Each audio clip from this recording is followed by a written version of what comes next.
de qué es la resistencia para Freud, ¿sí? Ustedes recordarán seguramente, porque es un concepto sumamente importante dentro de la obra freudiana, ustedes recordarán que cuando Freud empieza el trabajo clínico con los pacientes, se empieza a dar cuenta que cuando trata de liberar a los pacientes de los síntomas que le aquejan, de pronto el paciente opone, dice Freud, una resistencia. Y esa resistencia es algo que se mantiene a lo largo de todo el tratamiento, ¿sí? ¿Resistencia a qué? Bueno, a lo que el paciente se resiste es precisamente a ser curado del síntoma que le aqueja. Entonces, este descubrimiento clínico de Freud lo lleva directamente a la conclusión de que esta resistencia surge, primero surge y segundo se mantiene por obra de las mismas fuerzas patógenas que provocaron el síntoma. ¿Entienden? Para Freud hay una relación directa, porque si el síntoma tiende a, digamos, si la intención de la resistencia sería sostener el síntoma, dice Freud, debe haber una estrecha relación entre ese síntoma que surge y la resistencia que lo mantiene. Entonces, para Freud, las fuerzas patógenas que lo crean y que los mantienen son las mismas, ¿no? Ahora, lo interesante en la cuestión de la resistencia en Freud es que, por supuesto, que la mayoría de las veces es algo inconsciente, ¿no?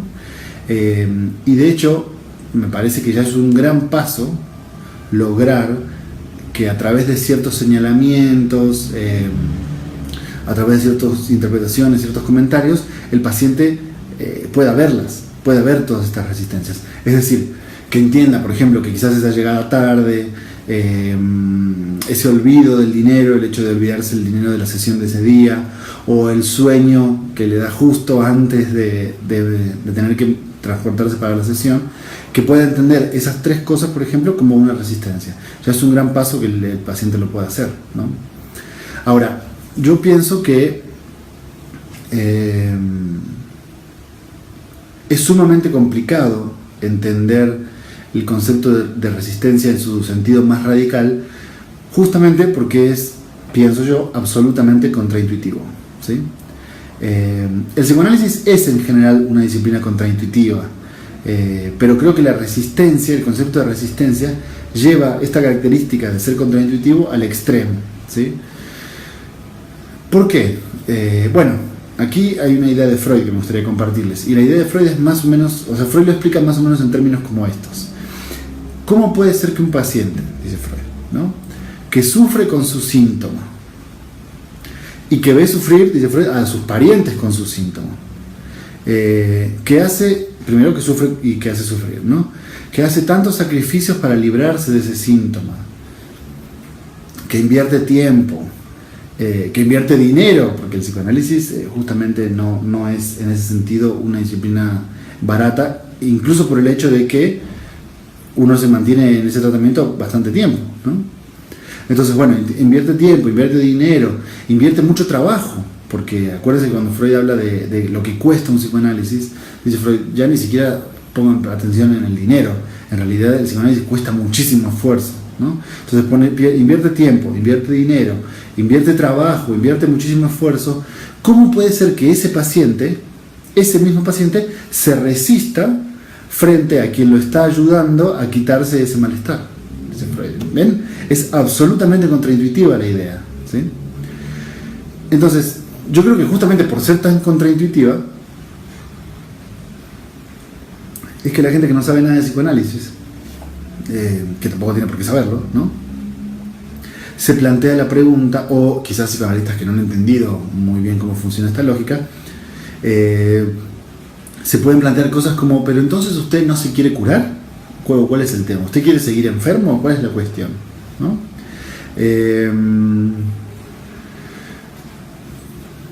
Yo creo que, lo voy a poner en estos términos, es una idea tan contraintuitiva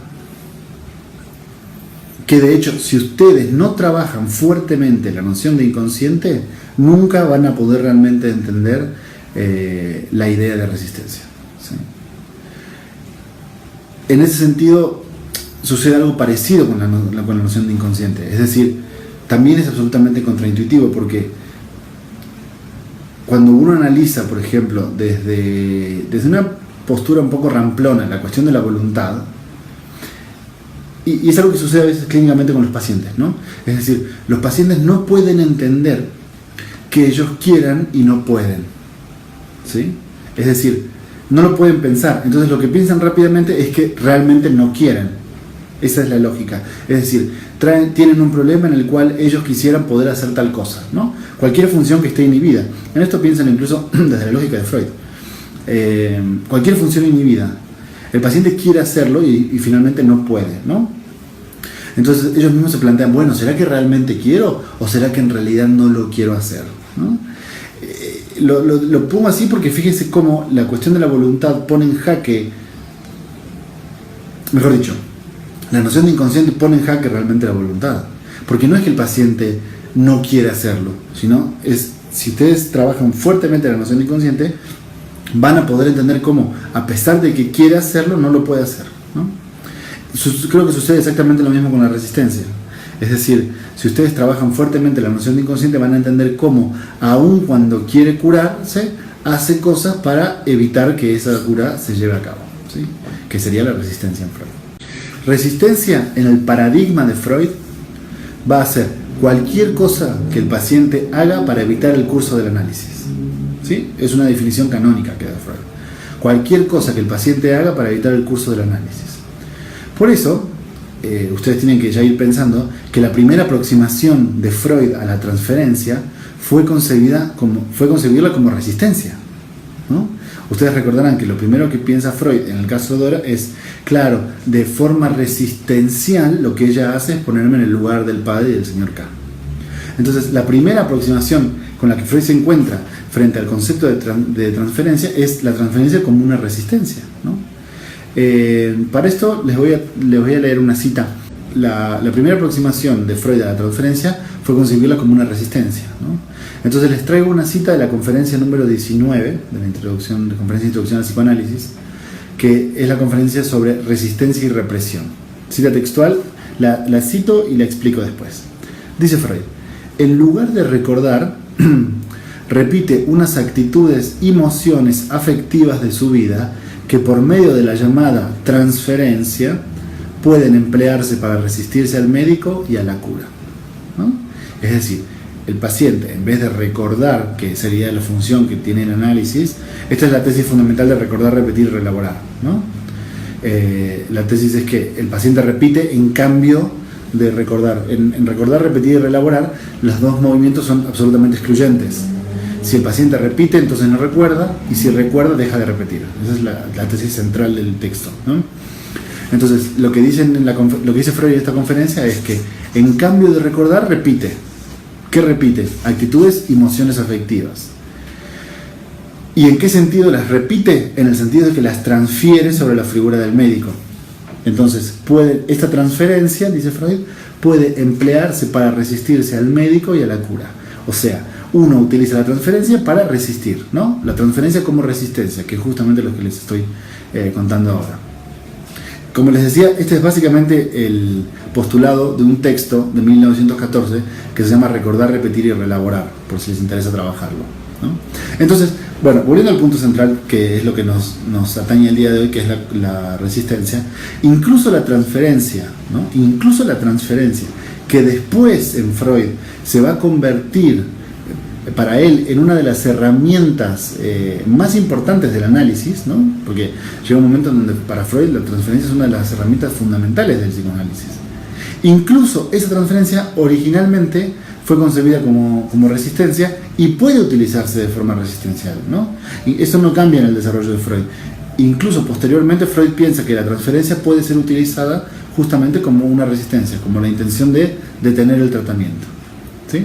Bueno, creo que con esta pequeña introducción queda claro, por lo menos para poner en contexto, cuál es la lógica de la resistencia en Freud.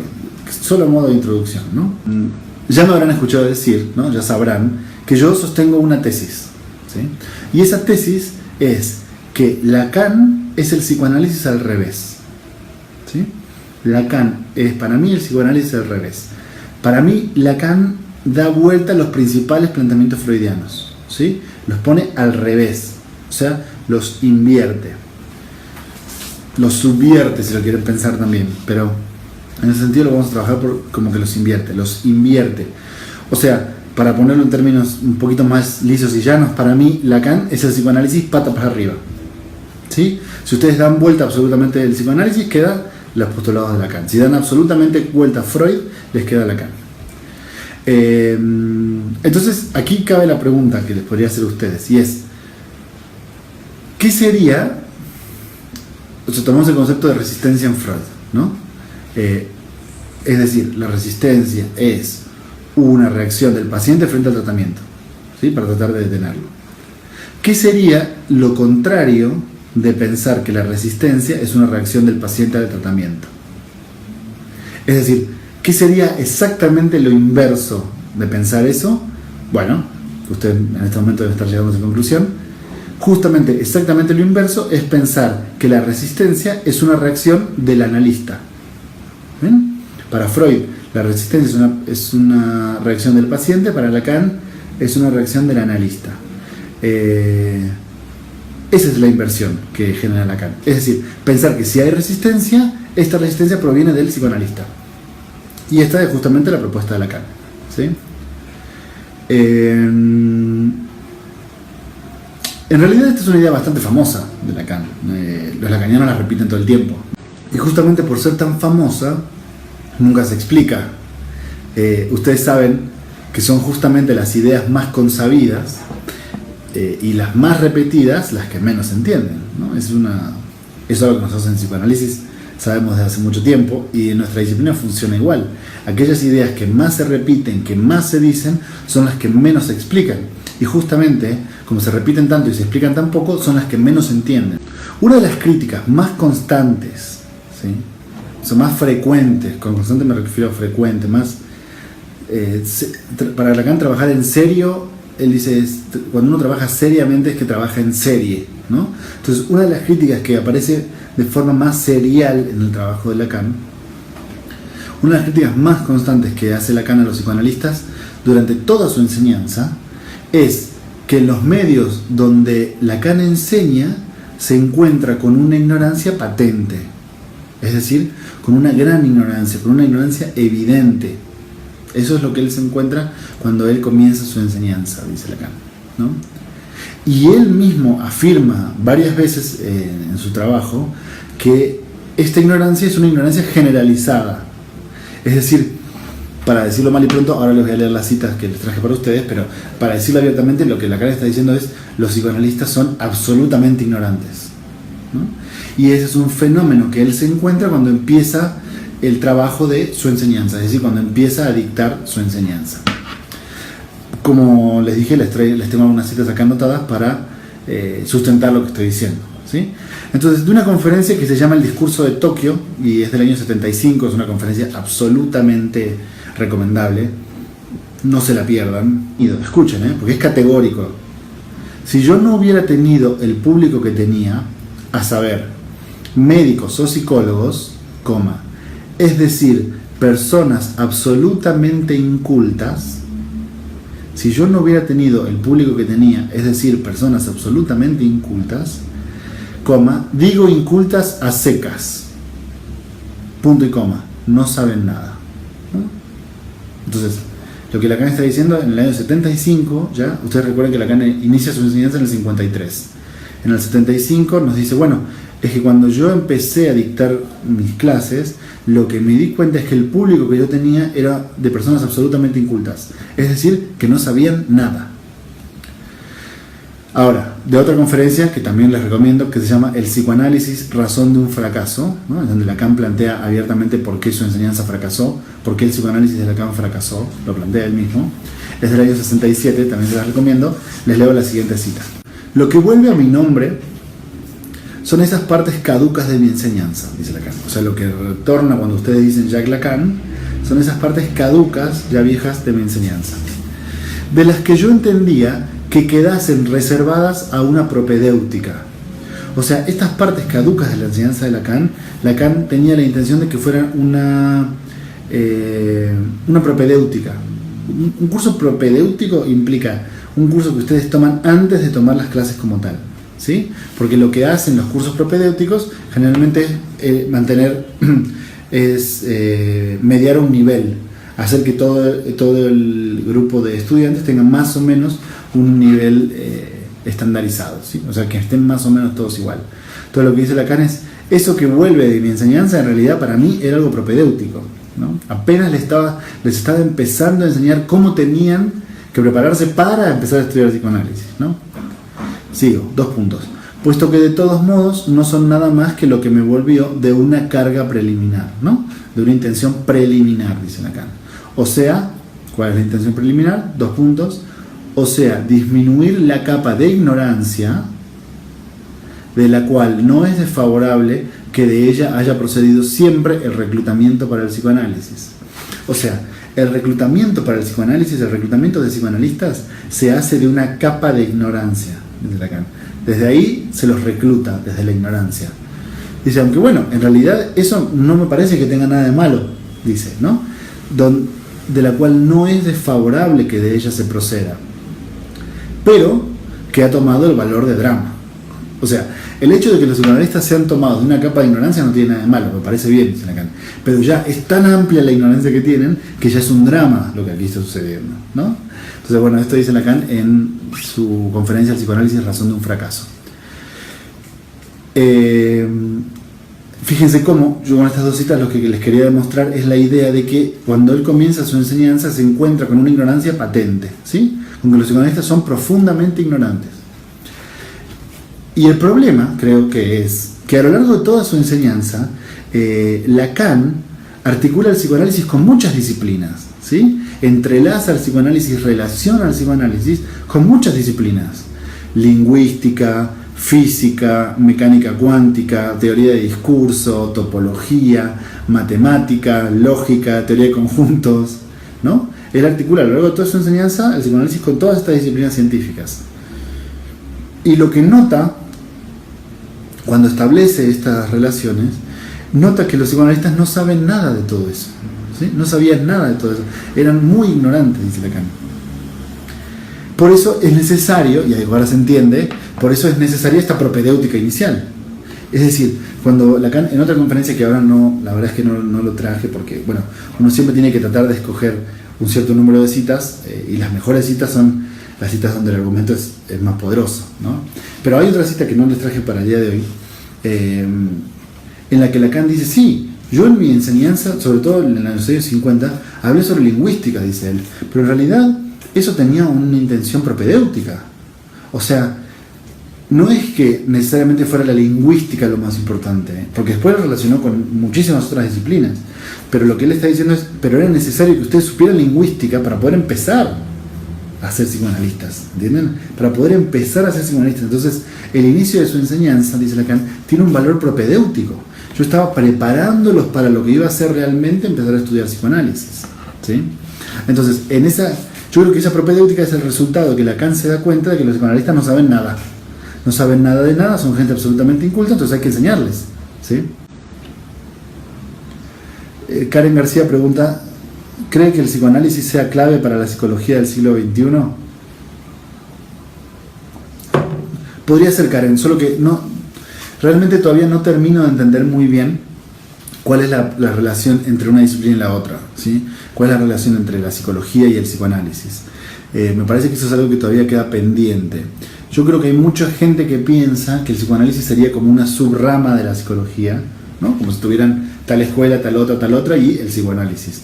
Y me parece que no. Es decir, yo noto que en realidad hay muy pocas cosas en las cuales comparten puntos, y a veces me da la sensación de que incluso son absolutamente contrarios. Yo creo que el psicoanálisis es una disciplina que todavía es vigente para pensar el siglo XXI. O sea, creo que todavía es vigente para poder analizar y pensar el siglo XXI, y creo que en gran medida se lo debemos a los desarrollos de Lacan, ¿sí? Bueno, continúo entonces. Si usted, como bien hizo Karen, le agradezco. Si ustedes tienen otras preguntas, las mandan y las voy respondiendo, intercalándolas con la exposición. Entonces, bueno, Lacan articula el psicoanálisis con todas estas disciplinas que les mencioné, entre otras, porque hay otras muchas más, ¿no? Y lo que él se da cuenta es que los psicoanalistas son ignorantes, no tienen ni idea, no saben nada de lingüística, no tienen ni idea de física, no saben de mecánica cuántica, no saben de teoría de discurso, no saben de topología, muchísimo menos de matemáticas, ¿no? Menos de lógica y menos de teoría de conjuntos. Entonces lo que él se da cuenta es que son profundamente ignorantes. Entonces lo que dice es, hay que hacer una propedéutica inicial, hay que arrancar preparando psicoanalistas para estudiar psicoanálisis, ¿no?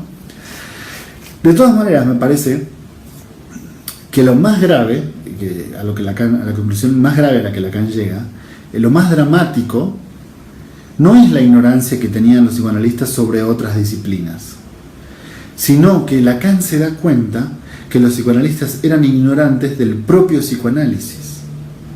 ¿Entienden? Y eso ya es un nivel de problema mayor. ¿Por qué? Si ustedes desconocen las disciplinas que circundan en el momento del desarrollo, por ejemplo, de su disciplina, digamos, vamos a situar puntualmente a Lacan, comenzamos su enseñanza en el 50, ¿no? Es decir, los profundos desarrollos de la lingüística estructural, todo lo que se había armado en el primer diseño del siglo XX sobre la mecánica cuántica, ¿no?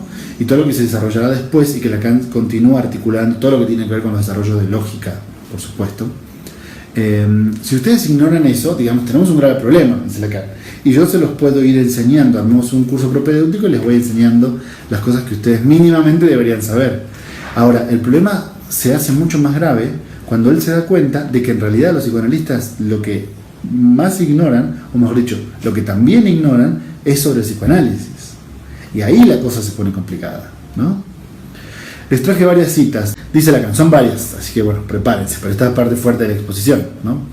Porque este es el verdadero diagnóstico que hace Lacan, ¿entienden? Este es el verdadero diagnóstico del problema, que lo que los psicoanalistas tienen es una ignorancia sobre su propia disciplina. Dice entonces Lacan en su versión del sujeto, que es un texto de los escritos, ¿sí? Lo van a encontrar en los escritos, en el escrito 2.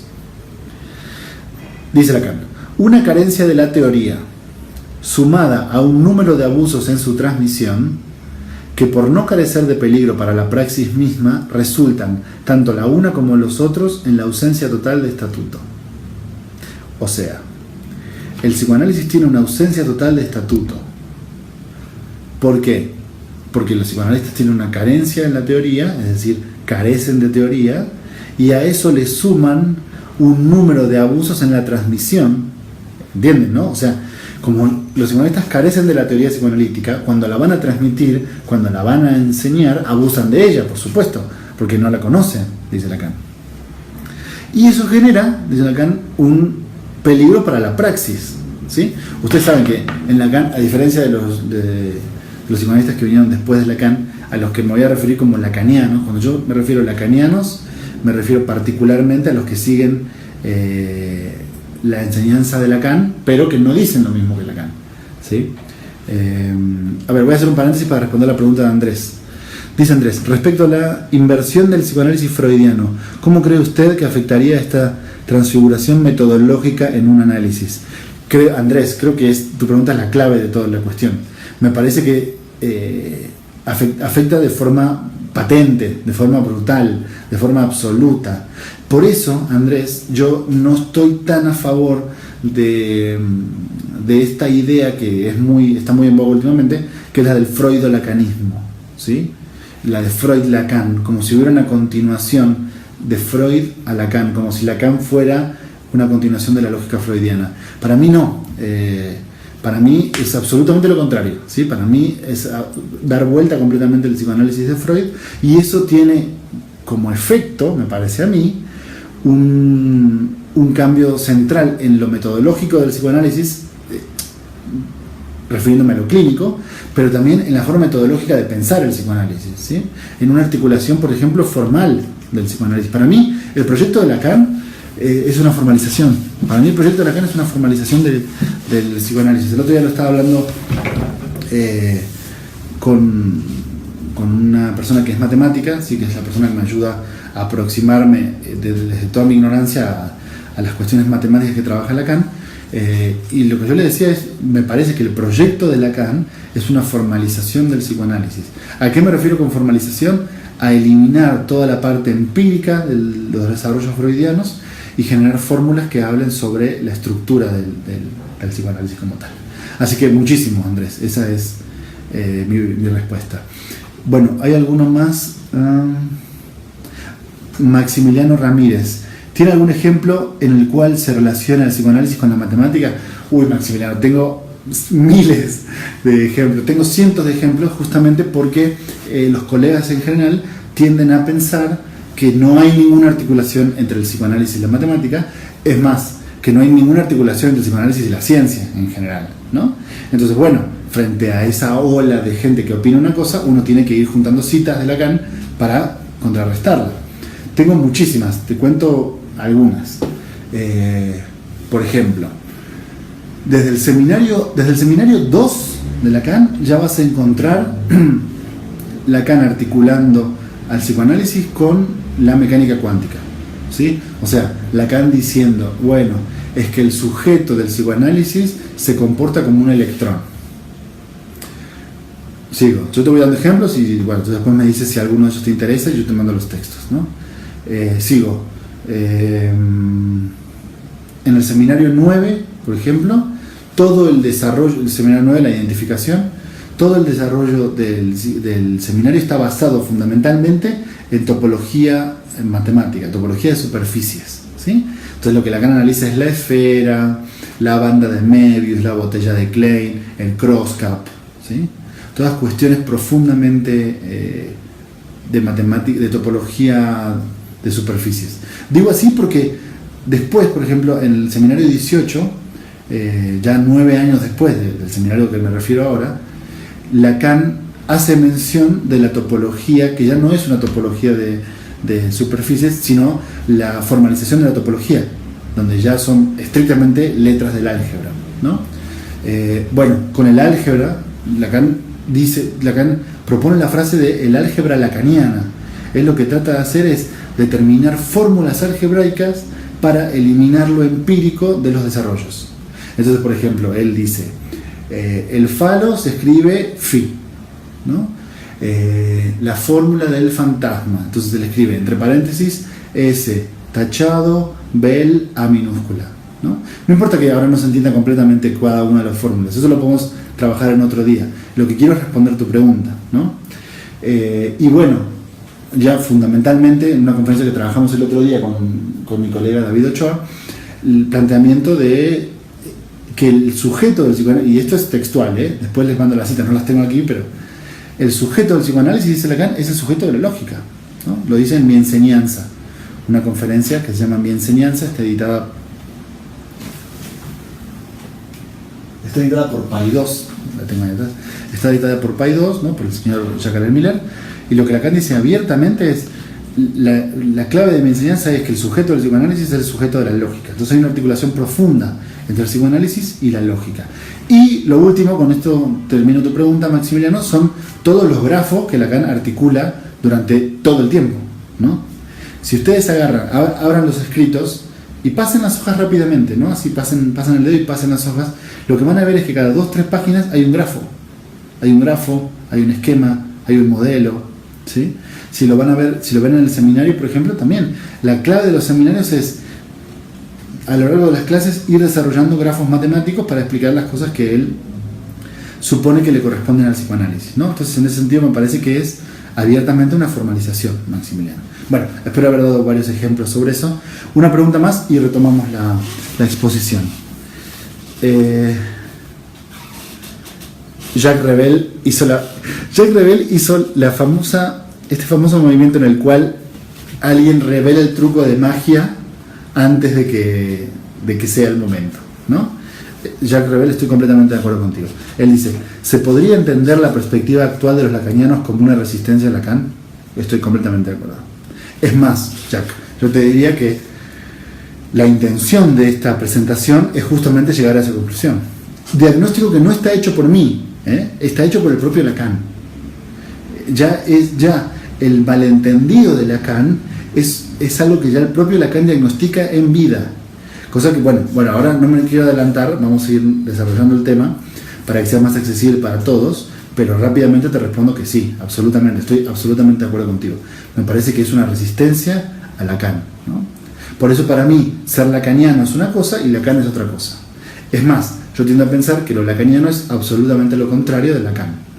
O sea, está Freud, está Lacan y están los lacanianos, ¿no? Freud y los lacanianos son una continuación y Lacan es quitado del medio. Es como si esto nunca se hubiera dicho, se elimina y hay un puente directo entre los planteamientos freudianos y los planteamientos de los lacanianos, ¿no? Les leí la de subversión del sujeto, es decir, una carencia de teoría que repercute en una ausencia de estatuto, ¿no? Bueno, de función y campo, ¿no? Son textos centrales. Yo esto lo quiero destacar, no es que elegí pequeños pies de páginas en conferencias perdidas que no están traducidas, o sea, son textos centrales que leemos todo el tiempo, ¿no? Función y campo de la palabra y del lenguaje en psicoanálisis del año 53, conocido como el momento del inicio de la enseñanza de Lacan. Dice Lacan: nadie es menos exigente que un psicoanalista,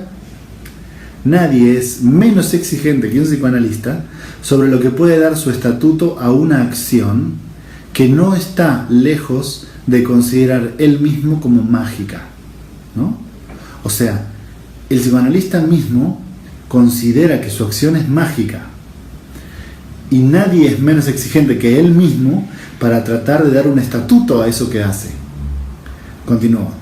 Entonces, nadie es menos exigente que un psicoanalista sobre lo que puede dar su estatuto a una acción que no está lejos de considerar él mismo como mágica, a falta de saber dónde situarla. ¿Entienden? O sea, el psicoanalista dice que el psicoanálisis es magia, piensa que es magia, porque no sabe dónde va. No sabe dentro de las disciplinas científicas dónde ubicarlo, ¿sí? Cuando Lacan abiertamente ubica el psicoanálisis del lado de la ciencia, abierta, y Freud también. Es decir, quizás no del mismo tipo de ciencia. Es cierto que ciencia en Freud significa una cosa, ciencia en Lacan significa otra, diametralmente distinta. Pero yo recuerdo que en una época en la facultad presentamos un trabajo, junto con el profesor Gerardo Vargas, presentamos un trabajo que se llamaba ¿Es el psicoanálisis una ciencia? Freud y Lacan contra los psicoanalistas, ¿no? Porque Freud y Lacan dicen que el psicoanálisis es una ciencia, todos los demás dicen que no lo es, ¿no? Y que no importa que no lo sea y que no debería serlo, y a mí que me importa, y patean el tablero y se van, ¿no? Si quieren trabajar esto, les recomiendo un texto que se llama La ciencia y la verdad, donde queda clarísima la noción. Justamente una cita de La ciencia y la verdad dice Lacan: para que sepa lo que sucede en su praxis, o tan solo para que la dirija conforme con lo que le es accesible, se necesita una cierta reducción. O sea, el psicoanalista tiene que saber qué es lo que está sucediendo en esa praxis, incluso únicamente, aunque sea para dirigirla, ¿no? Y la idea de Lacan es que no lo sabemos. Una más de variantes de la cura tipo. Fíjense, esta es poderosa. Variantes de la cura tipo. Este rigor exigiría una formalización teórica, según la entendemos. O sea, si nosotros queremos dar un rigor científico a nuestra disciplina, necesitamos una formalización, que creo que es para mí, que es lo que le respondía a Andrés, y también a Maximiliano. Para mí es el proyecto de Lacan. El proyecto de Lacan es la formalización. Ahora, ¿qué tipo de formalización? Teórica, dice Lacan. Este rigor exigiría una formalización teórica, según la entendemos, que apenas ha encontrado hasta el día de hoy más satisfacción que la de ser confundida con un formalismo práctico. O sea, de lo que se hace o bien no se hace, ¿no? En psicoanálisis no tenemos una formalización teórica, lo que tenemos es un formalismo práctico. Es decir, esto se debe hacer, esto no se debe hacer, lo que se conoce coloquialmente como la ética del psicoanálisis, ¿sí? La ética del psicoanálisis es justamente establecer una serie de reglas prácticas que están puestas en el lugar donde debería ir nuestra formalización teórica, que no tenemos. Me faltan 3 más y con eso termino esta parte del desarrollo. De variantes de la cura tipo. Dice Lacan: los dilemas en los que se enmaraña el practicante proceden de los rebajamientos por los cuales su pensamiento está en falta para con su acción. O sea, el pensamiento del psicoanalista está en falta para con la acción que tiene que llevar a cabo, ¿no? Es una idea elegante de decirnos estúpidos. Una más de variantes de la cura tipo. Y esta es central. La condición del malentendido, de la cual hemos observado que traba al psicoanálisis en la vía de su reconocimiento. O sea, hay algo que traba al psicoanálisis para ser reconocido. ¿Qué es eso que lo traba? La condición de malentendido, dice Lacan. Ahora, esa condición de malentendido, cito textual, se muestra pues redoblada por un desconocimiento interno a su propio movimiento. O sea, de por sí hay un malentendido que frena el psicoanálisis, sí, pero además ese malentendido está redoblado, ¿entienden? La apuesta es doble. ¿Por qué? Porque nosotros desconocemos nuestro propio movimiento. ¿Ven? Es decir, los primeros desarrollos de Lacan decían, cuando yo empecé a enseñar me di cuenta que hay mucha ignorancia.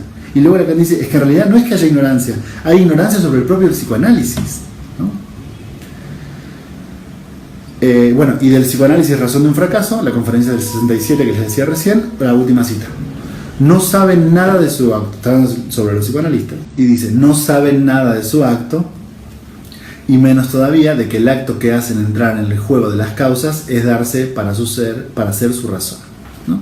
Entonces los psicoanalistas ignoran absolutamente qué hay de su acto, ¿sí?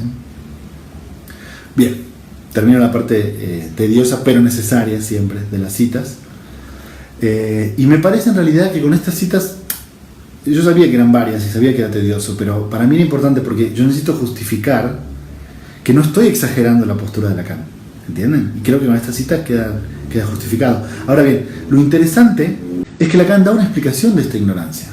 Es decir, no es que se quede con la idea de que nosotros somos unos brutos ignorantes, que no sabemos nada, que no leemos, y listo. Él propone una explicación de la ignorancia. Y es, como bien decía Jacques Rebel, para él esta ignorancia tiene que ver con una resistencia. Es decir, la ignorancia que él logra diagnosticar de los psicoanalistas hacia su propio movimiento, que es el psicoanálisis, tiene que ver con una resistencia, o como lo llama Lacan, con un no querer saber nada de eso, ¿sí? Los psicoanalistas no quieren saber nada de psicoanálisis, dice Lacan. A mi entender, digamos, para ya bajar el juego completamente y compartirles lo que pienso, a mi entender, la propuesta de Lacan es que los psicoanalistas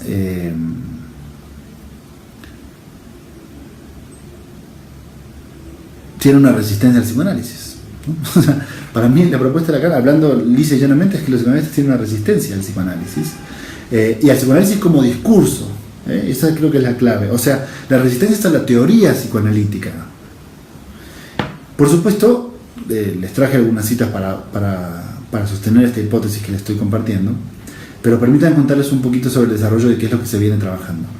En el texto, un gran texto de Lacan, que se llama La dirección de la cura, también lo van a encontrar en los escritos, Lacan viene sosteniendo cómo los analistas piensan que si un paciente tiene una actitud negativa frente a la interpretación, ¿no? Ustedes le dicen una interpretación al paciente, el paciente les dice, no, eso no es, doctor.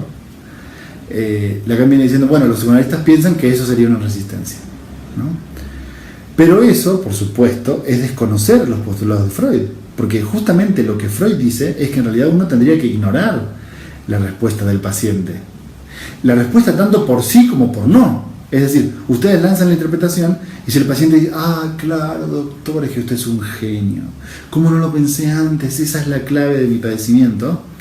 Ustedes desconfían de eso igual que desconfían de cuando dicen, no, no es así, usted está equivocado. Esa no es la razón. No, me parece que no.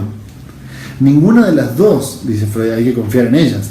De hecho, lo que da cuenta de si la interpretación fue acertada o no para Freud, ¿no? Después eso es discutible, podemos discutirlo, pero la idea de Freud es que la interpretación fue atinada si eso genera más flujo asociativo.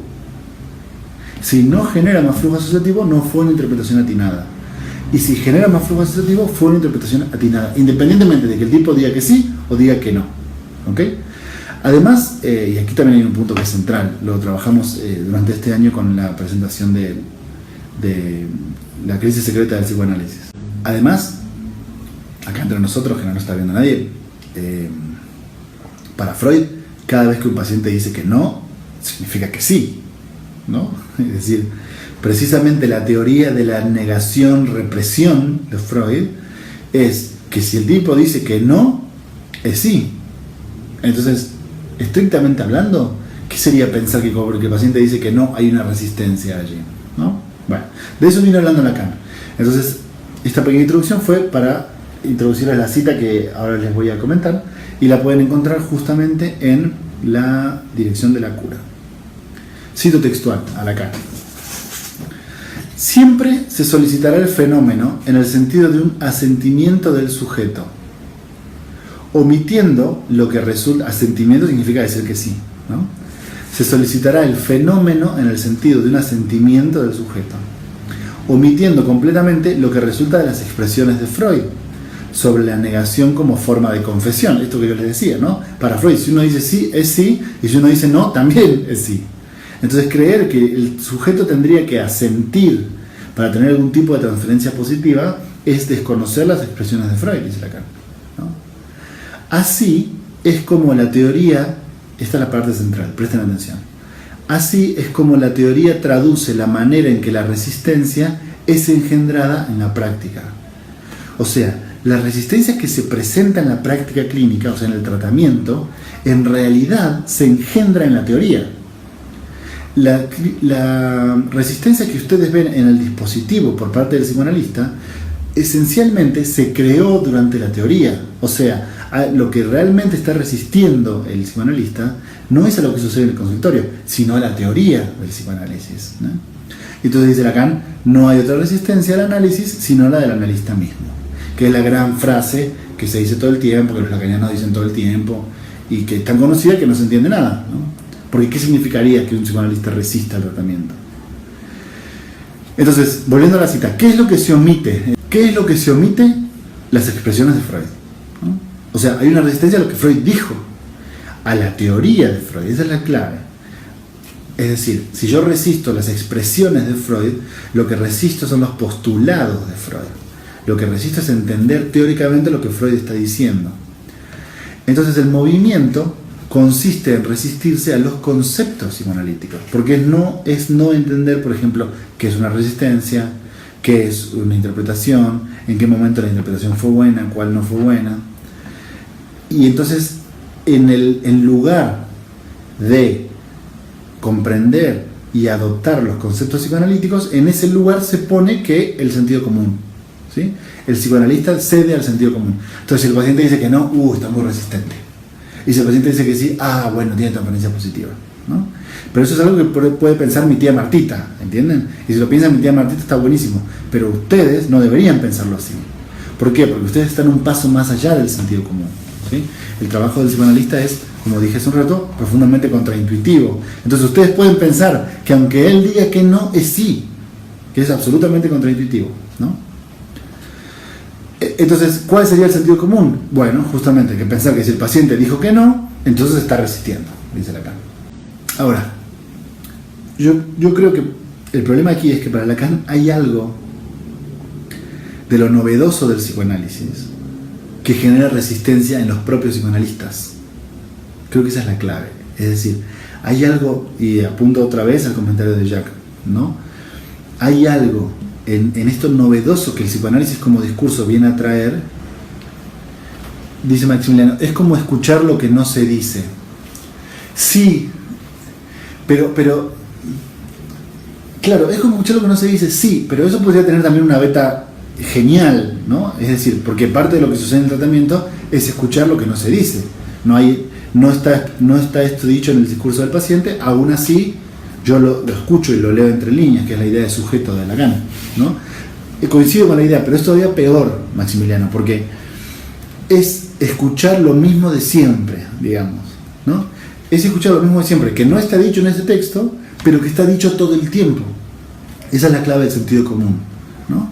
Entonces, es sustituir un desarrollo teórico como el de Freud por un sentido común que es lo que todo el mundo piensa, lo que todo el mundo dice, que puede ser el sentido común de la época, ¿no? Ahora, yo sí creo que Freud cae en muchos sentidos en el sentido común de su época, pero también creo que hay momentos geniales en Freud que casualmente son los que, bueno, no casualmente, pero que específicamente son los que destaca Lacan, en los cuales el sentido es absolutamente contraintuitivo, o sea, Freud yendo para el otro lado del razonamiento del sentido común, ¿no? Entonces, lo que se da con esta crítica que dice Lacan, me parece, es una especie de rebajamiento de la teoría, ¿entienden? Como si el psicoanálisis fuera una disciplina profundamente intuitiva, Claro, si dijo que no es no, si dijo que sí es sí, vamos bien si dice que sí, vamos mal si dice que no, ¿no?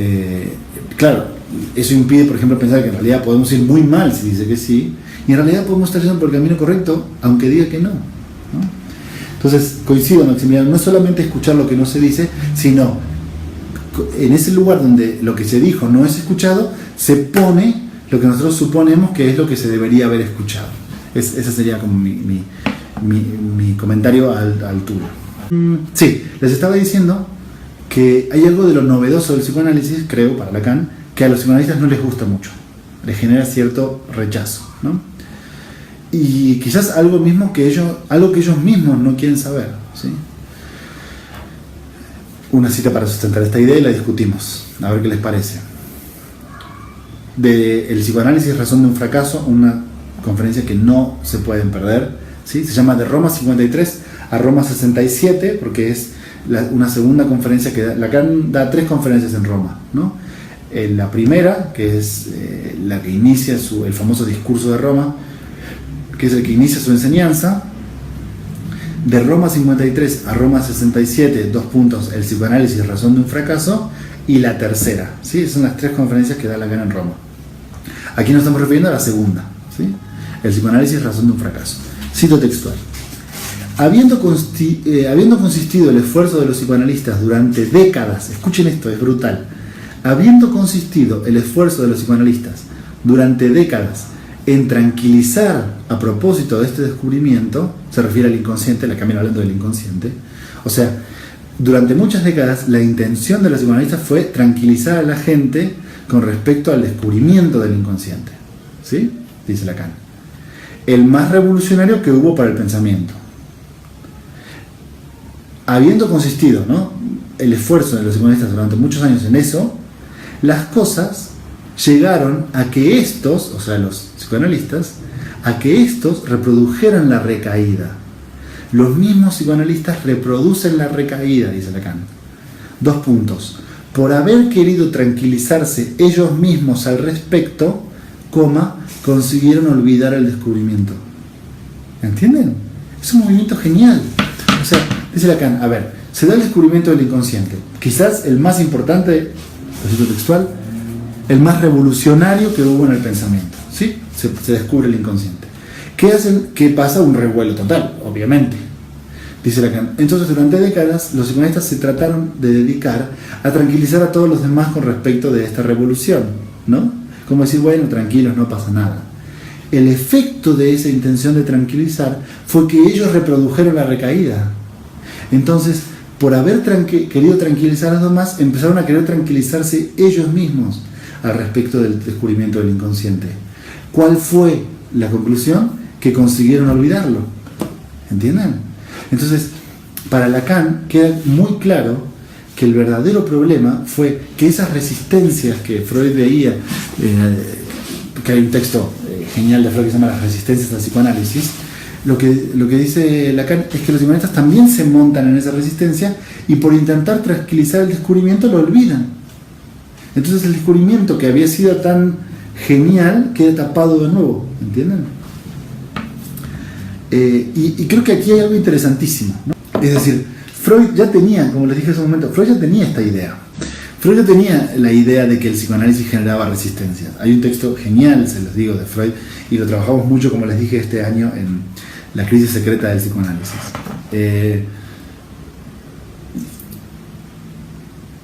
Freud ya sabía y ya había diagnosticado que el psicoanálisis generaba resistencia en los detractores, ¿sí? Y que esa resistencia para Freud tenía que ver con que, bueno, como el psicoanálisis hablaba de temas que cada uno de nosotros quiere reprimir, lo que tenemos que reprimir es el psicoanálisis, dice Freud, para poder quedarnos tranquilos, ¿no?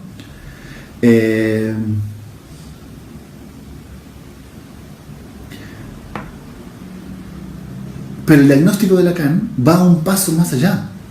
Es decir, para él, claro, hay una resistencia al psicoanálisis, sí, pero la resistencia proviene de los propios psicoanalistas, que no quieren saber nada de él, ¿entienden? Entonces se terminan sumando a esta ola de gente que lo que quiere hacer es quitarle lo más subversivo al psicoanálisis. Por supuesto, yo me atrevería a decir que lo que yo veo con los psicoanalistas lacanianos hoy en día es exactamente el mismo movimiento, ¿no? Los psicoanalistas no van a cambiar solo porque pasa el tiempo. La lógica sigue siendo la misma, desprender a Lacan de sus puntos más subversivos, como por ejemplo la matemática, ¿no? Que es un punto profundamente subversivo. Nadie piensa que hay una articulación entre psicología y matemática, excepto Lacan. ¿Qué hacemos? Nos encanta Lacan, pero eliminamos la matemática, ¿no? Es exactamente el mismo movimiento. Lo que dice Lacan es, bueno, hay una resistencia al psicoanálisis. ¿Por parte de quién? Ven, hay otra inversión. De lo que hablábamos hace un momento de la inversión. Freud diciendo, el psicoanálisis genera resistencia en la gente. Lacan lo da vuelta y dice, el psicoanálisis genera resistencia en los psicoanalistas, ¿no? Bien, un comentario más. Dice Jacques Ravel, ese olvido del que habla Lacan ahí es justamente el paso del psicoanálisis de interesarse por lo inconsciente a interesarse por la ego psychology. Exactamente. Sí.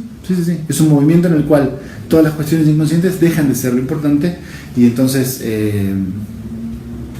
como dice Lacan en mi enseñanza, es importante que ahora el paciente trabaje, es importante que el paciente pague los impuestos, que haga todas estas cosas. Y si después hay tiempo, dice él, bueno, es momento de preocuparse por la sexualidad, ¿no?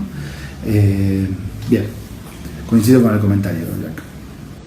Bien, una cita más en este sentido, ¿sí? Para tratar de ir articulando. El texto es de Nuestros Antecedentes y lo van a encontrar en los escritos 1. Dice Lacan, cito textual. Su invención, se está refiriendo al estadio del espejo, ¿sí? Viene hablando del estadio del espejo. Entonces, su invención, la del estadio del espejo, nos colocaba en el corazón, escuchen esto, nos colocaba en el corazón de una resistencia teórica.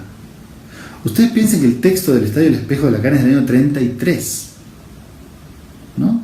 Entonces, para que se den una idea del momento del diagnóstico, lo que él dice es, cuando nosotros inventamos el estadio del espejo, quedamos colocados en el corazón, o sea, en el centro de una resistencia teórica y técnica, que aunque constituía un problema que después fue cada vez más patente, se hallaba preciso, es decirlo, bien lejos de ser percibido por los medios de donde habíamos partido, ¿sí? Entonces lo que dice Lacan es, a nosotros el estadio del espejo, inventar el estadio del espejo nos colocó en el centro de la resistencia teórica y técnica, que aunque después, dice Lacan, yo me di cuenta que la cosa era mucho más patente, ya en ese momento se hallaba muy lejos de ser percibida, ¿entienden? Ya en ese momento no se percibía el hecho de que había una resistencia patente a la teoría y a la técnica psicoanalítica. ¿Por parte de quién? De los propios psicoanalistas, ¿sí? Entonces, ustedes ya tienen que pensar que dije el año 33, el estadio del espejo es del 31, ¿sí? No el 31. Entonces, ya desde el comienzo de la enseñanza está el diagnóstico, ¿sí? Lacan se encuentra directamente con la resistencia, y una resistencia que parte de los psicoanalistas hacia el propio psicoanálisis, ¿sí? Ahora bien, yo quisiera hacer un comentario. Ahora que Jack dijo esto de la ego psychology, quiero hacer un comentario, y es que hay en los medios lacanianos, no sé si ustedes lo han escuchado también, yo lo escucho frecuentemente, que subsiste una idea, ¿sí? Y la idea es que las críticas de Lacan tienen como objetivo a los post-freudianos, ¿sí?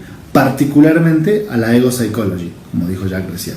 Es decir, como si la enseñanza de Lacan y las críticas de Lacan atacaran a los psicoanalistas post-freudianos pertenecientes a la ego psychology, sobre todo, más que los kleinianos. Aunque también había críticas a los kleinianos, dicen estos psicoanalistas.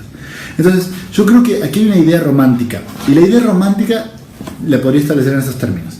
Los post-freudianos desviaron el camino de Freud, ¿no? O la ego psychology, los psicoanalistas de la psicología del yo desviaron el camino de Freud, y entonces Lacan plantea un retorno a Freud para volver a la senda perdida de los descubrimientos freudianos. Me imagino que palabras más, palabras menos, habrán ya escuchado alguna vez esta idea que yo llamo la idea romántica de los lacanianos, ¿no? Yo no pienso eso, es decir, para mí aquí hay una diferenciación clave, y a ver si ustedes la comparten y si no la discutimos. Para mí no creo que tenga que ver con eso, para mí no es para nada así. Es decir, para mí la crítica de Lacan es a los psicoanalistas, es decir, a todos los psicoanalistas. incluso a los psicoanalistas, y creo que esto es lo fuerte, incluso a los psicoanalistas que lo siguieron a él, ¿entienden? A los psicoanalistas que asistían al seminario. O sea, no es que el planteamiento es, ellos están haciendo malas cosas, ellos desviaron el camino de Freud, ellos se olvidaron del inconsciente y nosotros no. No. La crítica de Lacan es todos los psicoanalistas entran a la misma bolsa. Es decir, todos los psicoanalistas son criticados, incluso ustedes que están sentados aquí en el seminario. ¿Sí? Les voy a proponer 2 citas para ver si tiene sentido lo que estoy tratando de articular y ustedes me lo dicen. Otra vez de Razón de un fracaso, ¿no? Que insisto, es una conferencia que no se pueden perder. Porque además, esto como no lo expliqué. El psicoanálisis Razón de un fracaso es el momento donde Lacan empieza a articular, en el año 67. O sea, los escritos de Lacan se publican en el 66 y Lacan se vuelve una estrella. ¿Entienden? A Lacan lo empiezan a llamar de todos lados, de distintas ciudades de París, de distintas ciudades de Francia, no solamente de París, desde Italia, desde otros países europeos, incluso lo llaman desde Japón, cuando los escritos se van a traducir al japonés. O sea, Lacan se vuelve realmente quien fue después, ¿no? Aquí Lacan se vuelve Lacan. Eso en el año 66. En el año 67 él presenta una conferencia diciendo: fracasé, muchachos. La enseñanza de Lacan fracasó. Un año después. Y en esta conferencia él dice: bueno, ustedes van a pensar que es muy paradójico que yo me presente frente a ustedes con este éxito de librerías diciendo que fracasé, ¿no? Entonces, bueno, la conferencia no tiene desperdicio, se las recomiendo absolutamente. Por supuesto, yo siempre recomiendo, ustedes ya saben, la traducción, si leen en francés, que trabajen con esta Ferla, y si leen en español, que trabajen con la traducción de Ricardo Rodríguez Ponte, ¿no? Me parece la única realmente seria. Yo no trabajo con los textos de Paidós. Los seminarios de Miller para mí son los de Miller y no son los de Lacan. Ricardo Rodríguez Ponte dice la traducción hachada de Paidós, ¿no? Hachada, que le dieron con un hacha y le cortaron pedazos.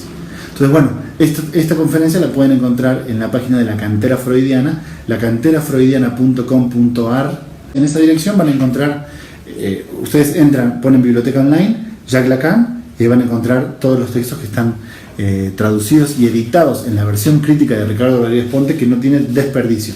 Pablo Rodríguez Ponte se murió antes de poder seguir con todo lo que había, pero las traducciones que hizo fueron absolutamente geniales. Realmente un trabajo titánico, ¿eh? Bueno, volvamos al trabajo. Entonces, de esta conferencia les cito textual, ¿no? Para que vean que para mí no tiene que ver con que, los de la ego psychology, los post-freudianos, no. Para mí la crítica es a los psicoanalistas, incluso a los psicoanalistas lacanianos, que estaban sentados en la primera fila del seminario de Lacan. Dice Lacan: todo ensayo de poner allí, ¿no? Él estaba hablando en ese momento del problema de la formación del analista, ¿sí? Entonces, todo ensayo de poner allí, o sea, en el problema de la formación del analista, una coherencia, todo ensayo que tenía Lacan de poner una coherencia sobre ese problema, y especialmente para mí, de llevar allí misma pregunta con la que interrogo el acto mismo. Ustedes saben que la enseñanza de Lacan es interrogar el acto psicoanalítico, lo dice abiertamente, ¿no? Dar un nuevo estatuto de inconsciente, dice Lacan, e interrogar el acto psicoanalítico. Entonces, dice él, cuando yo trato de poner coherencia en la formación del analista, o cuando trato de interrogar el acto, cito textual, determina hasta en algunos que pude creer determinados a seguirme una resistencia bastante extraña. O sea, Lacan genera una resistencia incluso en los que estaban determinados a seguirlo. Va de nuevo. Determina hasta en algunos que pude creer determinados a seguirme una resistencia bastante extraña. Razón de un fracaso, 67. Una más, para ver si tiene sentido lo que estoy articulando, ¿sí? Seminario 18, ¿sí? De un discurso que no sería del semblante, un seminario genial, relativamente corto, de estos últimos seminarios de Lacan, de la clase del 5 de marzo de 1971, lo van a encontrar también en la página de la Cantera Freudiana. Rodríguez Ponte hizo una traducción de este seminario brutalmente genial. Cito textual: quiero decir que verdaderamente fue necesario que me los arrancaran. Se refiere a los escritos, ¿sí? En este momento él está hablando de los escritos. Quiero decir que verdaderamente fue necesario que me los arrancaran. los que reuní un buen día, ¿no? Los escritos, en la incapacidad en suma total en la que estaba de hacerme escuchar por los psicoanalistas. O sea, yo no lograba hacerme escuchar por los psicoanalistas, dice Lacan. Coma, quiero decir, incluso por aquellos que me habían quedado pegados. Aquí Lacan no se está refiriendo que los yanquis de la ego psychology no lo escuchan, ¿entienden? Lo que está diciendo es, yo no me podía hacer escuchar ni por mis propios alumnos. No lograba ni que mis propios alumnos me escucharan. Entonces, lo que hice fue, bueno, como nadie me escuchaba, armé los escritos y los publiqué. Dice Lacan, esa es básicamente la idea, ¿no? Pero él tiene una incapacidad de hacerse escuchar por los psicoanalistas. Y ahí no se refiere a los otros psicoanalistas, a estos de la idea romántica del psicoanálisis lacaniano, los post-freudianos, los anafreudianos, no. Aquí se refiere, quiero decir, cito textual, incluso por aquellos que me habían quedado pegados. O sea, aquellos que se habían pegado a él tampoco lo escuchaban. Para mí la cita es muy clara. O sea, incluso entre sus alumnos, Lacan no podía hacerse escuchar. Era imposible, y creo que aquí está la frase que decía Jacques Rever adelante, era imposible que ellos escucharan lo que él tenía para decir. No se podía. Y ese es un problema, como bien les dije hace un momento, diagnosticado por Lacan en vida. ¿Entiendes? No es una idea mía, es el propio Lacan diciendo, es que a mí nadie me escuchaba. Él mismo se da cuenta de esa situación y pienso, bueno, esto sí ya es una interpretación, pienso que eso fue lo que llevó a que él mismo afirmara que había fracasado, ¿no? Que su enseñanza había fracasado. El hecho de que a él nadie lo que él tuviera para decir lo escuchaban. Creo que es un síntoma justamente del fracaso rotundo que tuvo el psicoanálisis lacaniano. Hoy en día vemos el fracaso rotundo que tuvo el psicoanálisis lacaniano, que es que todos los discípulos de Lacan dicen cosas que no tienen nada que ver con lo que dice Lacan, ¿no? Me parece que eso no es un diagnóstico post-mortem que nosotros hacemos después de que Lacan murió. El propio Lacan lo dice abiertamente. Él tiene volviendo a la cuestión de las matemáticas, de que me preguntaba hace rato, Maximiliano creo, él tiene un seminario, lo que sería el seminario 19 bis, ¿sí? El que da en la época del 19, pero lo da en Santán. Pídamelo después, si lo quieren yo se los mando. Se llama El saber del psicoanalista. En la clase 2 agradezco esta cita a Alfredo Eidelstein, que me la mandó el otro día. Se la pedí a Alfredo y él me la mandó. Finalmente no la incluí en nuestro desarrollo porque no venía tanto al caso, pero ahora la voy a contar. Entonces ahora que la cuento le agradezco a Alfredo por habérmela pasado el otro día. En la clase 2 de ese seminario, Lacan dice, ¿por qué no se le entiende a Lacan? Parece que ahí le preguntaron, ¿el no entendimiento a Lacan es un síntoma? Le preguntan a Lacan, ¿no? Y entonces él lo comenta en el seminario. Y él dice, ¿por qué no se le entiende a Lacan? La conclusión es genial. Y es que hay un desconocimiento de Lacan, dice él, porque hay un desconocimiento de las matemáticas. O sea, hay un rechazo a Lacan porque hay un rechazo generalizado a las matemáticas, ¿sí? Se los recomiendo, por favor vayan hacia allá. Si lo necesitan me lo piden y yo se los envío. Mi recomendación para trabajar este problema son 2 artículos justamente de Alfredo, que son geniales, que se llaman El fracaso de Lacan, la parte 1 y la parte 2. ¿Sí? Alfredo Eidelstein, un psicoanalista de apertura, articula en estos 2 papers la forma en la cual Lacan va desarrollando y explicando en vida a partir del año 67 que había fracasado, ¿sí? No es un diagnóstico del 79, ¿entienden? O sea, el ultimísimo Lacan, como le gusta a Miller, cayéndose en la tumba diciendo fracasé. No. Es un Lacan del 67 ya diciendo, muchachos, la cosa no anduvo. Y no anduvo porque fui incapaz de que me escucharan. Entonces, bueno, les recomiendo ese título. Pero fíjense que para mí lo más importante y lo más fuerte de esta resistencia a Lacan, que hablábamos hace un momento con Jacques Revel y su comentario, para mí lo más fuerte de la resistencia a Lacan es justamente que no se lo rechace abiertamente. ¿Entienden? Porque entonces genera un movimiento mucho más perverso, que es, a Lacan se le acepta, ¿no? Nosotros asumimos que somos analistas lacanianos, pero a condición de quitarle a la propuesta de Lacan la parte más subversiva y afirmando exactamente lo contrario de lo que dice Lacan. ¿Ven cómo el movimiento es más perverso? Porque ustedes podrían ir de frente y decir, a mí Lacan no me gusta, yo prefiero a Freud, yo prefiero a Klein, yo prefiero a Winnicott, lo que ustedes quieran, ¿entienden? Pero aquí el movimiento es más perverso porque es, yo soy lacaniano, a mí me gusta Lacan. ¿Qué es lo que me gusta de Lacan? Quitarle a Lacan todo lo que Lacan dijo, ¿entienden? Y entonces surge la idea, por supuesto, de Freud y Lacan. ¿Qué es Lacan? Freud, ¿no?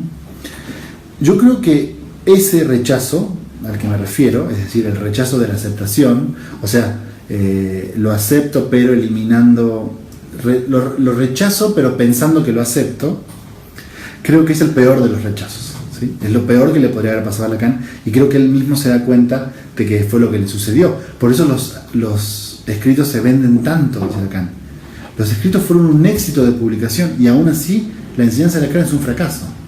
Ese es el movimiento. No es que a Lacan no lo escucha nadie, es que a Lacan lo escuchan todos, pero nadie lo entiende. Para mí el peor de los rechazos es justamente rechazar pensando que se acepta, ¿no?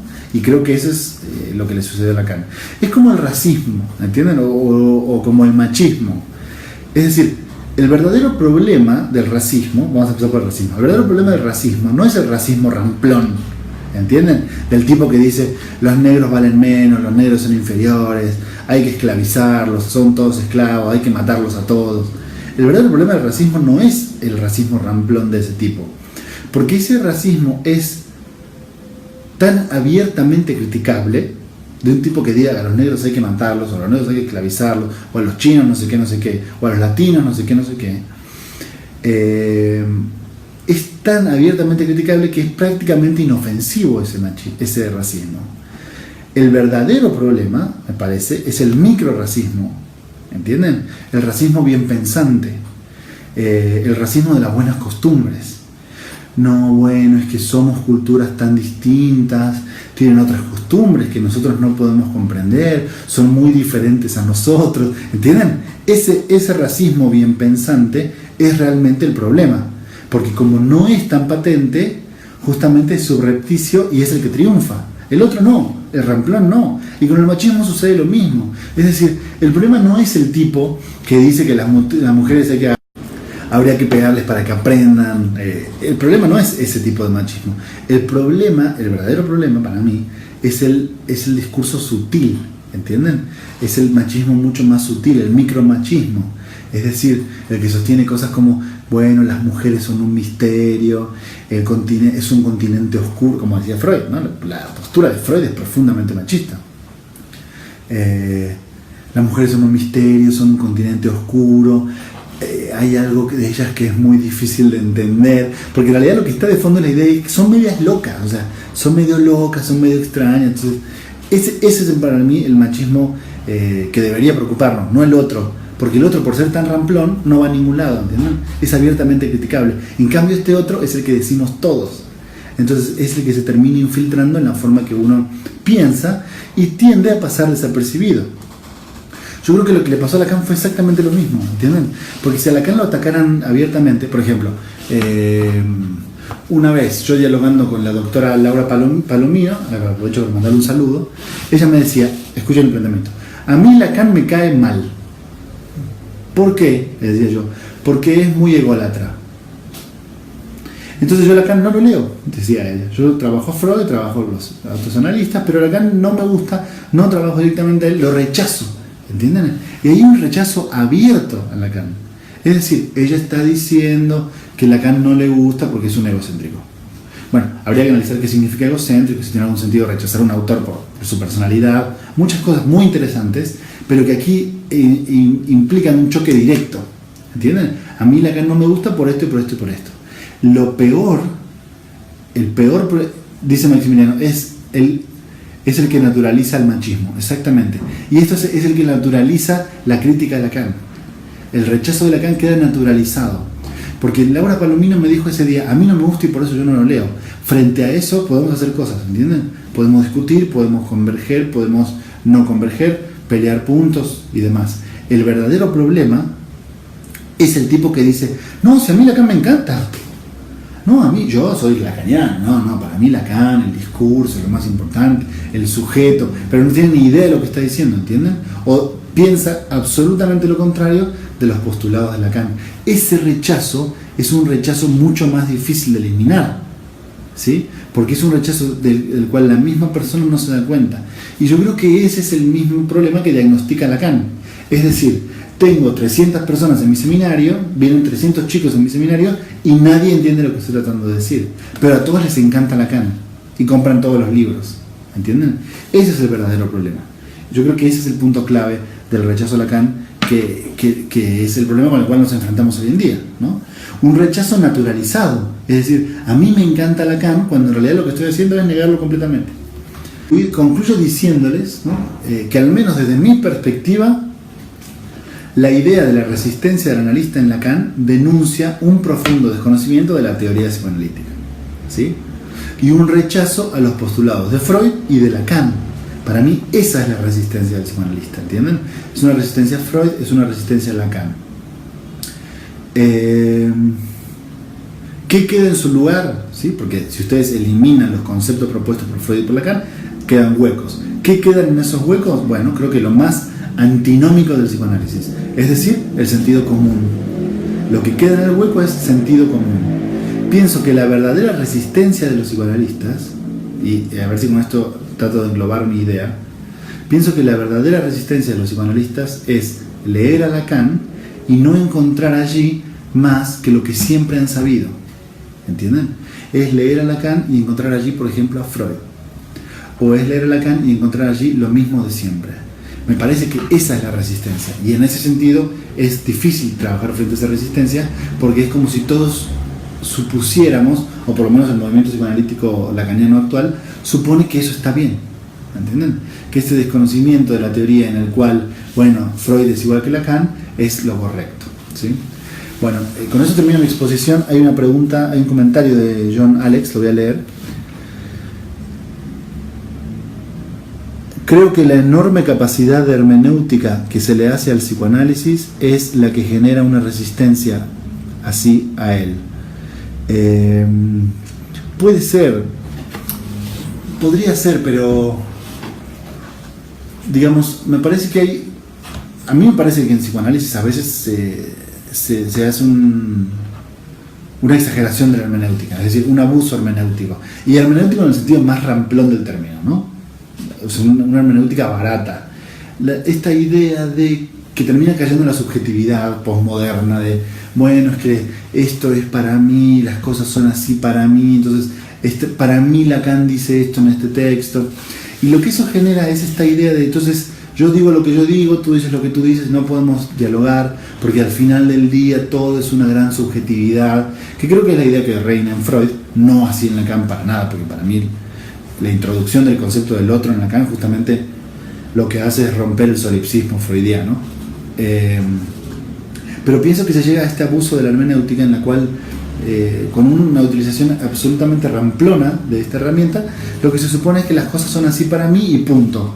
Y si para ti es otra cosa, también está bien, aunque sea completamente lo contrario. Y si para ti también, para ti un tercero también es una tercera perspectiva, también está bien, ¿no? Y entender eso como complejidad me parece que nos ha hecho bastante mal. En el sentido de que entonces yo leo a Lacan y entiendo cualquier cosa. Pero es un diagnóstico que el propio Lacan establece, ¿entienden? Es decir, él mismo se da cuenta que cuando lo leen a él, leen cualquier cosa. Y a eso, él mismo le llama la resistencia de los psicoanalistas. Así que bueno, espero que haya sido claro el desarrollo. La intención era tomar solamente la idea de Lacan de resistencia y explicarlo. A ver, hay un comentario más antes de la despedida de Jacques Rebel. Dice: yo pensaba que era el único que veía a Freud y a Lacan por vías contrarias. Es que hay muy poca gente, estoy de acuerdo. Yo pienso que Lacan dice ser freudiano para darle su estatuto a su discurso, es decir, a su creación dentro del psicoanálisis, pero estoy tentado a pensar que lo que constituye es otra cosa, así como Jung tenía su psicología analítica. A falta de nombre por él, yo lo llamo Lacanálisis. Bueno, puede ser, me gusta la idea. Sí, estoy completamente de acuerdo en todo lo que dices, solo sumaría un punto. Yo pensaba eso hace un tiempo, Jack. Hoy pienso que en realidad es un intento de formalización, ¿no? Y el intento de formalización genera que, bueno, el psicoanálisis como Freud lo pensó es absolutamente informalizable, ¿no? De hecho, no es una disciplina. El psicoanálisis como Freud lo pensó, disculpen todos los que sean freudianos, no es una disciplina seria. Seria en el sentido de las ciencias modernas de la segunda mitad del siglo XX, ¿no? Entonces me parece que el efecto lógico de esta formalización es sustituir un montón de cosas, sustituir e incluso llevarlas hacia lo contrario, y de hacer decir a Freud cosas que Freud decía para el otro lado, ¿no? Entonces me parece que en ese sentido, más allá de si lo logró o no, que también sería interesante que un día lo pensáramos, si Lacan logró o no esa formalización, me parece que es justo que nosotros determinemos que hay un quiebre profundo entre Freud y Lacan. Profundo, casi en el sentido, como tú bien dices, de decir exactamente lo contrario.